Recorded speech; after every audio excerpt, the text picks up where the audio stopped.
Welcome back to my channel Creative Chemist Rizzy. Saat ini kita akan membahas teori asam basa Arrhenius. Nah, sebelum kita membahas teori tersebut, langkah baiknya kita sama-sama mendukung channel ini dengan cara like dan subscribe, comment, and share agar channel ini berkembang menjadi channel yang lebih baik lagi dan bermanfaat untuk kita semua.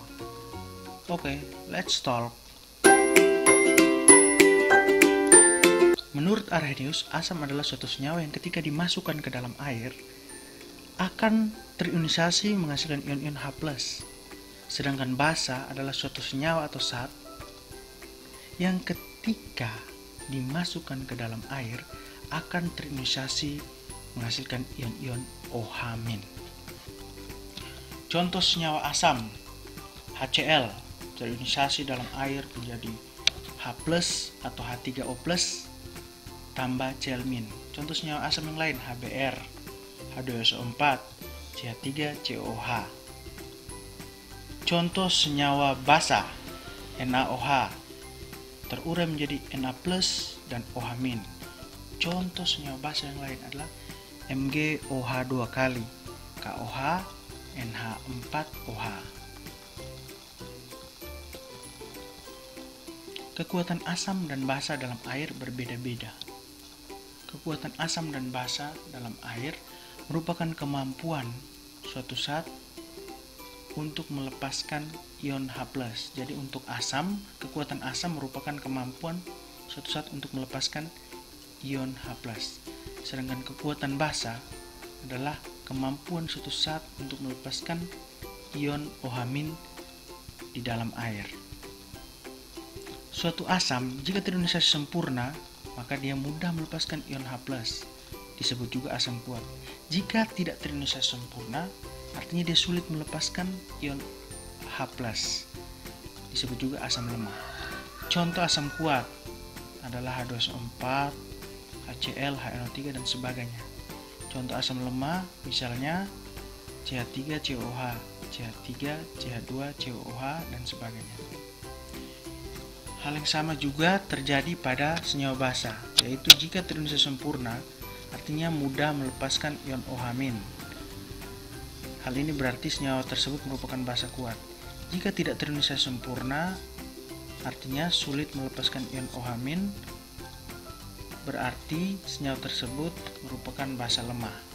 Contoh senyawa basa kuat adalah NaOH, KOH, MgOH, dan masih banyak contoh yang lain yang tidak saya tulis dalam video ini.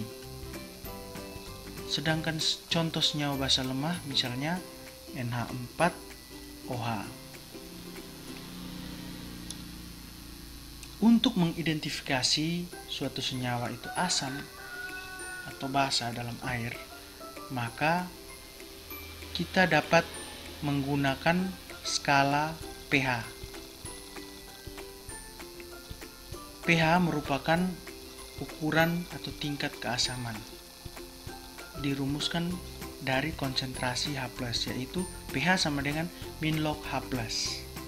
Untuk larutan netral, konsentrasi H+ sama dengan OH-, yaitu sebesar 1 kali 10⁻⁷, sehingga pH-nya sama dengan 7. Untuk asam, konsentrasi H+ lebih besar dari OH-, yaitu lebih besar dari 1 kali 10⁻⁷, sehingga pH-nya lebih kecil dari 7. Untuk basa, konsentrasi H+ lebih kecil dari OH-, yaitu lebih kecil dari 1 kali 10⁻⁷, pH-nya lebih besar dari 7. Jika pH meningkat, maka konsentrasi H+ menurun. Kita dapat mengamatinya dalam skala pH. Kita bisa memperoleh informasi dari skala ini, yaitu kalau nilai pH-nya semakin tinggi, maka kebasaan meningkat. Namun jika nilai pH-nya semakin rendah, maka keasaman meningkat. Pada pH 7 merupakan pH netral.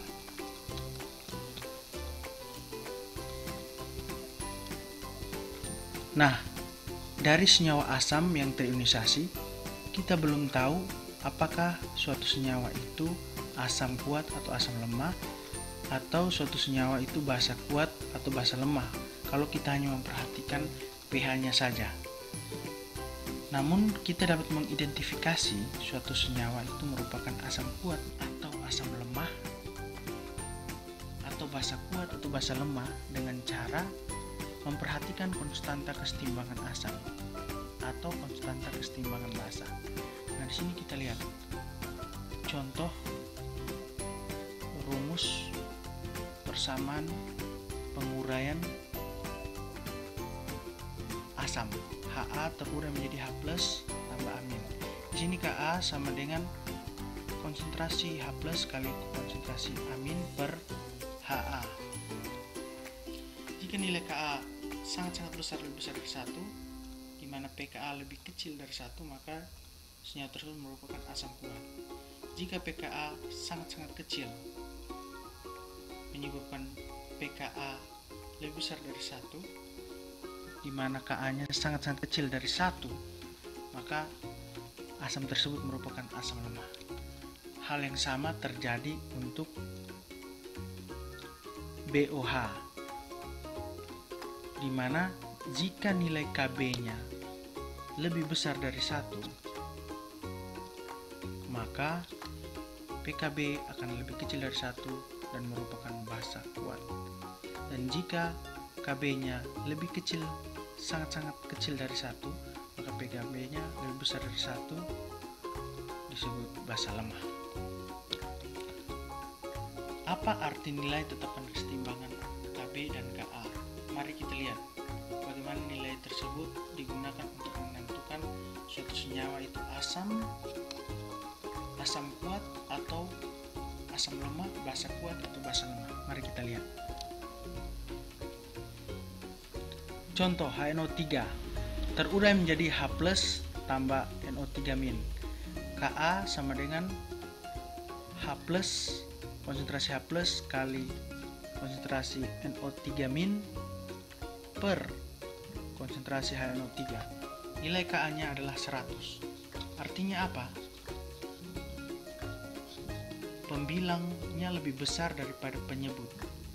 Artinya reaksi berjalan ke kanan, sehingga dapat dikatakan bahwa HNO3 terurai seluruhnya menjadi ion-ionnya, maka disebut asam kuat. Contoh lain, CH3COOH terurai menjadi CH3COO- tambah H+.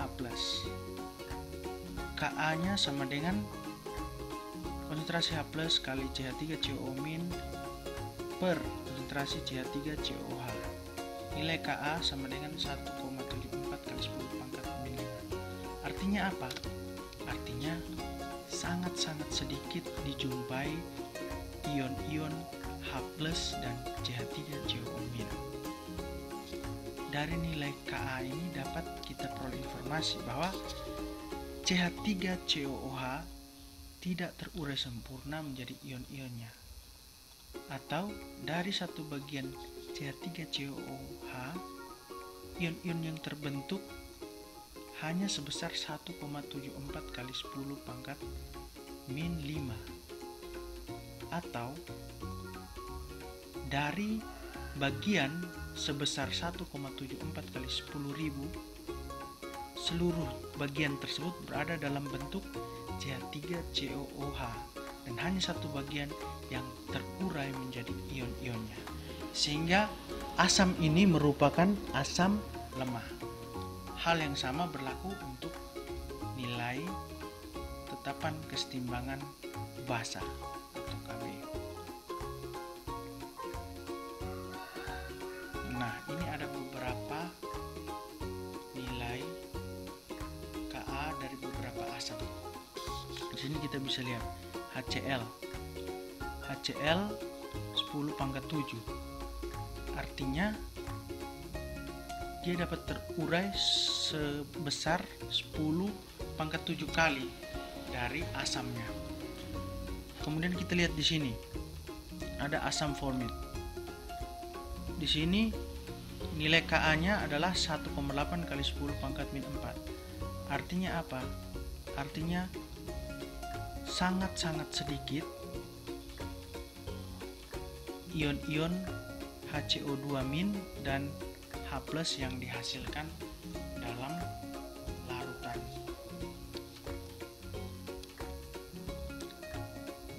Hal yang sama juga berlaku untuk beberapa basa dengan nilai Kb. Dan senyawa basa yang paling kita kenal adalah NH3. Nilai Kb-nya adalah 1,8 kali 10 pangkat min 5. Artinya apa? Sangat sedikit penguraian amoniak menjadi NH4+ dan OH-.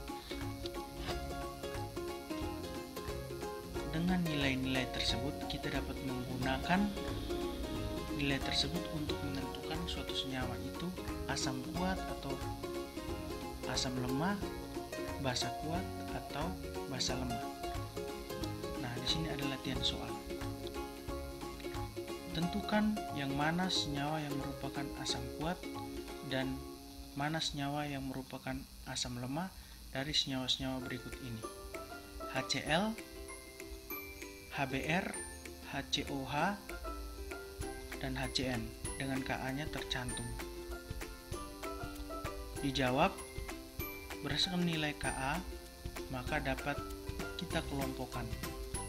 Senyawa yang merupakan asam kuat adalah HCl dan HBr, karena nilai Ka-nya lebih besar, sangat-sangat besar dari 1.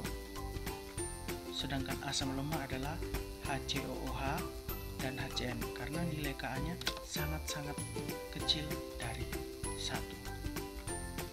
Oke, sekian dulu sampai di sini. Terima kasih. Thank you for watching.